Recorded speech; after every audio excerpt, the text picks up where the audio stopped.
Gue menyarankan ke semua VTubers yang masih struggle untuk stop menjadi VTubers. Jika pandangan lo menjadi VTuber sebagai hobi atau fun, lanjutin aja. Tapi, kalau lo melihat VTuber sebagai karir dan juga fun dalam menjalankannya, maka gue yakin video ini buat lo. Gue pikir banyak banget channel yang adaptasi model konten dari VTuber-VTuber yang biasanya.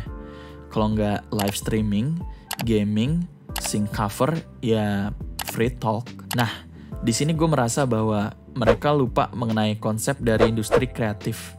Dan mereka nggak sadar bahwa mereka berdiri di atasnya. Apa sih industri? Industri adalah kegiatan ekonomi di mana bahan baku dijadikan material yang punya kualitas lebih tinggi. Nih, misalnya lo punya bahan baku kayu nih. Nah, biar lo bisa jual dengan harga lebih mahal, lo ubah kayu tersebut menjadi kertas. Lo juga perlu paham ini. Persamaan dari semua industri adalah mereka selalu perlu berinovasi.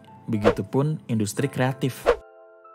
Nah, karena sekarang lo udah sadar kalau lo di industri kreatif, dia punya pengertian lebih spesifik lagi nih. Industri kreatif adalah industri yang meminta lo untuk menciptakan kreativitas dan ide sehingga menghasilkan sebuah karya. Coba pahamin dulu kreativitas, ide, dan karya. Nah, berikut ilustrasi proses berpikir yang gue tampilkan secara sederhana. Setelah lo paham, disinilah peran lo untuk berhenti menjadi VTuber sejenak dan menghargai waktu lo lebih baik. Gue yakin setiap individu punya kreativitas dengan proses dan hasil yang berbeda-beda. Dan gue di sini dengan rendah hati pengen mengingatkan kalian kalau waktu lo itu sebenarnya jauh lebih berharga dari apapun.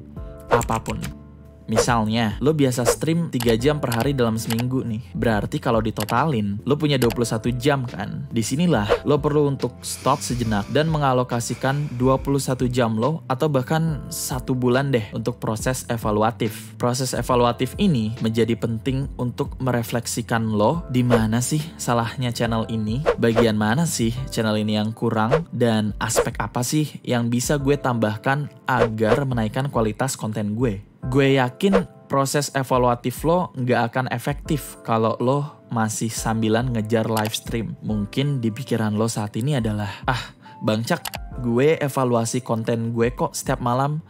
Well, asumsi gue itu nggak akan efektif juga. Gue berani bilang kalau yang lo lakuin hanya micro evaluation, di mana lo cuma fokus dari kesalahan-kesalahan yang kecil dan nggak melihat ini di skala yang lebih besar. Maka dari itu, gue rekomendasikan untuk berhenti dan mulai evaluasi channel lo secara keseluruhan. Saat lo berhenti beraktivitas menjadi VTubers dan berdua dengan pikiran lo, buat deh plan lo mau jadi kayak apa sih sebagai kreator ke depannya. Value atau nilai apa yang mau lo berikan kepada audiens lo. Apakah akan melulu soal menghibur, soal edukatif, atau soal jago-jagoan main game. Mulai invest juga waktu yang lo punya untuk melihat aspek-aspek di channel lo, seperti avatar, tema, intonasi, model konten, apa semuanya udah solid secara materi? Apakah kalau lo sendiri atau teman deket lo nonton udah cukup buat menghibur? Consider, rethink, revamp, research, repurpose, dan experimenting. Jangan takut untuk berubah selama ide dan strategi lo solid serta delivery-nya relevan kepada audiens marketnya. Menjadi perfeksionis juga baik, namun jangan biarin perfeksionis menghambat lo dalam berprogres.